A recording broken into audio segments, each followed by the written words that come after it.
Hi everyone. We are going to read this article today. Where is it? There it is. You guys should have this in your packet, but we're going to read it together. I think in your packet it might say read all the yellow boxes, but you don't have to read that. That's totally fine. I like to start with a funny photo. So I went to Awkward Family Photos. I just noticed that their motto is spreading the awkwardness. It's kind of funny. What's this say? Your dress is calling. Oh, that's funny. Okay, so maybe it wasn't that funny. Well, whatever. Let's read. Your homework is to read this article, and I'll help you by reading it aloud. And then your homework is to make 3 notes in the margins where you can either agree with the author, disagree with the author, add to it. What I want you to do is to engage with the article. So let's start reading. Somebody recently gave me a videotape of a lecture given by a man who travels around the world speaking about the creation of the world. At one point in his lecture, he said, if you deny that God created the world in 6 literal 24-hour days, then you are denying that Jesus ever died on the cross. It's a bizarre leap of logic to make, I would say, but he was serious. It hit me while I was watching that for him, faith isn't a trampoline, it's a wall of bricks. Each one of the core doctrines for him is like an individual brick that stacks on top of the others. If you pull one out, the whole wall starts to crumble. It appears quite strong or rigid, but if you begin to rethink or discuss even one brick, the whole thing is in danger. Like he said, no 6-day creation equals no cross. Remove one and the whole wall wobbles. Sorry about that. Let's keep reading. What if tomorrow someone digs up definitive proof that Jesus had a real earthly biological father named Larry, and archaeologists find Larry's tomb and do DNA samples and prove beyond a shadow of a doubt that the virgin birth was really just a bit of mythologizing the gospel writers threw in to appeal to the followers of Mithra and Dysonian religious cults that were hugely popular at the time of Jesus, whose gods had virgin births? What if, as you study the origin of the word virgin, you discover that the word virgin in the Gospel of Matthew actually comes from the book of Isaiah? Then you will find out that in the Hebrew language at the time, the word virgin could mean several things. And what if you discover that in the first century, being born of a virgin also referred to a child whose mother became pregnant the first time she had intercourse? What if that spring was seriously questioned? Could a person keep jumping? Could a person still love God? Could you still be a Christian? Ladies, what he's saying right here is, what if some parts of Christianity up here, what if some parts of Christianity we found out not to be true? If we found out some parts of Christianity not to be true, would you say that all of Christianity is not true, or is just some parts of it? Again, a brick. What if I took out one brick of the wall, would the whole wall fall down? Is the way of Jesus still the best possible way to live, or does the whole thing fall apart? I affirm the historic Christian faith, which includes the virgin birth and the Trinity and the inspiration of the Bible and much more. I'm a part of it, and I want to pass it along to the next generation. I believe that God created everything, and Jesus is Lord, and that God has plans to restore everything. But if the whole faith falls apart when we examine and rethink one spring, then was it really that strong in the first place? This is because a brick is fixed in size. It can't flex or change size, because if it does, then it can't fit into the wall.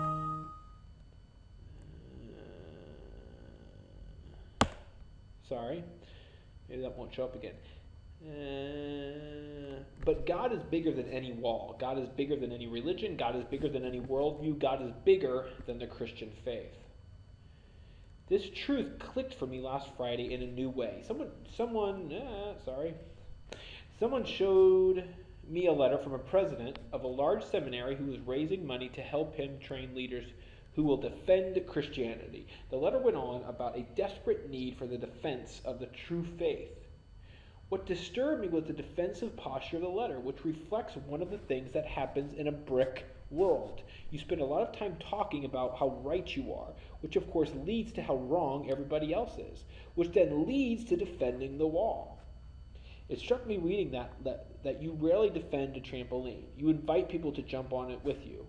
I am far more interested in jumping than I am arguing about whose trampoline is better. You rarely defend the things you love. You enjoy them and tell others about them and invite others to enjoy them with you. Have you ever seen someone pull out a photo of their wallet and argue that the supremacy of this particular loved one? Of course not. They show you the picture, they give you the opportunity to see what they see. I'm going to stop for 1 second. What he's saying right here is that when you believe something and you think others are wrong, then the next thing you're going to do is try to defend that you were right. You're going to start fighting about it. Now, instead of fighting about it, he says, is what if we invite people to try it out?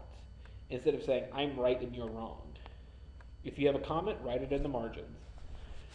The first Christians announced the way of Jesus as the good news. That tells me that the invitation is for everyone.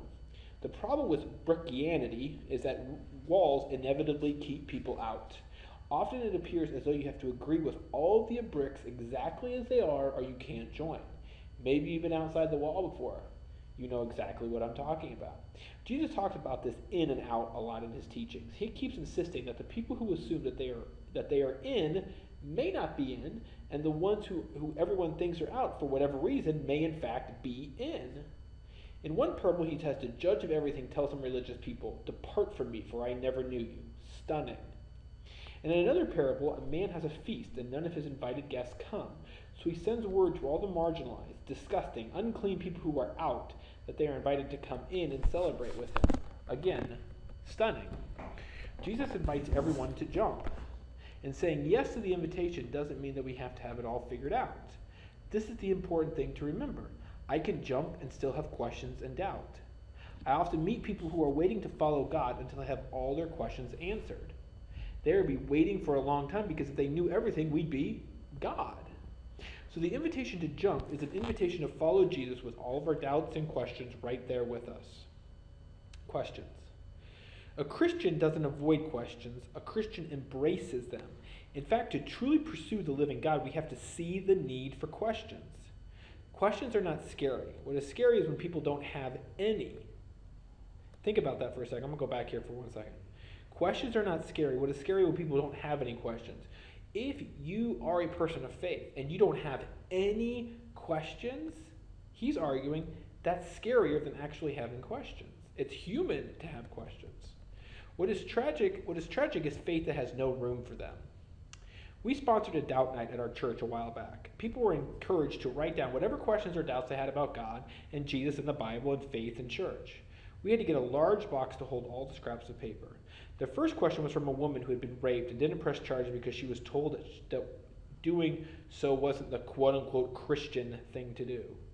The man then raped several other girls, and this woman wanted to know if God would still forgive her, even if she hadn't forgiven the man who raped her.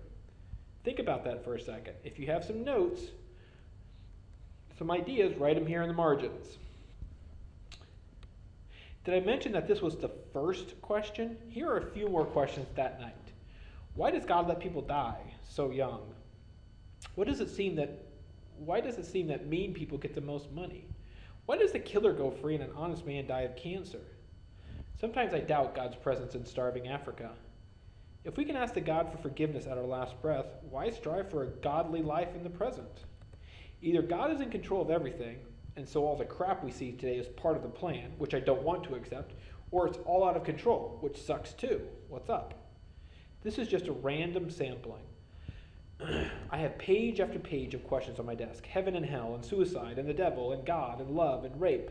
Some very personal, some angry, some desperate, some very deep and philosophical. Most of my responses were about how we need to need others to carry our burdens, and how our real needs in life are not for more information, but for loving community and with other people on the journey. What was so powerful for those I spoke with was that they were free to voice what was the deepest in their hearts and minds, questions, doubts, struggles. It wasn't the information that helped them. It was simply being in an environment in which they felt free to voice what was inside. I'm going to stop for 1 second. I think that last line is really, really powerful. He's saying what people are looking for are not questions to the answers as much as the ability to ask them. If you agree or disagree, write that on the margins. And this is why questions are so central to faith. A question by its very nature acknowledges that the person asking the question does not have all the answers. And because a person does not have all the answers, they are looking outside themselves for guidance. Questions, no matter how shocking or blasphemous or arrogant or ignorant or raw, are rooted in humility. A humility that understands that I am not God and there is more to know. Questions bring freedom. Freedom that I don't have to be God and I don't have to pretend that I have it all figured out. I can let God be God. It's a great line. Focus on that for just 1 second. Freedom that I don't have to be God and I don't have to pretend that I have it all figured out. In the book of Genesis, God tells Abraham what he's going to do with Sodom and Gomorrah, and Abraham fires back, will not the ruler of the earth do right? Abraham thinks God is in the wrong, and the proposed action is not in line with who God is, and Abraham questions him about it. Actually, they get in sort of this bargaining discussion in which Abraham doesn't let up. He keeps questioning God, and God doesn't not only get angry, he not only doesn't get angry, but he seems to engage with Abraham all the more. Maybe that is who God is looking for, people who don't just sit there and mindlessly accept whatever comes their way. Moses tries for 2 chapters to convince that he has picked the wrong man, and God seems all the more convinced with each question that he has picked the right man. David says this to God in Psalm 13. How long, Lord? Will you forget me forever? How long will you hide your face from me? How long must I wrestle with my thoughts, and day after day have sorrow in my heart? How long will my enemy triumph over me? Look on me and answer. What's the first thing Mary says to the angel who brings her the news that she's going to be the mother of Messiah? How can this be? I'm a virgin. Questions, questions, questions. What are some of Jesus' final words? My God, why have you forsaken me? Jesus on the cross, questioning God. Central to the Christian experience is the art of questioning God. Not belligerent, arrogant questions that have no respect for our Maker, but naked, honest, vulnerable, raw questions arising out of the awe that comes from engaging the living God. This type of question frees us from having to have it all figured out, frees us from having answers to everything, frees us from having the ability to be right.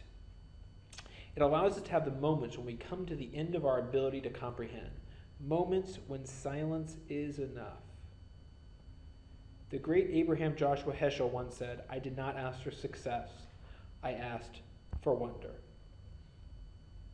Okay, I'm going to stop the video right now. Make your notes in the margins.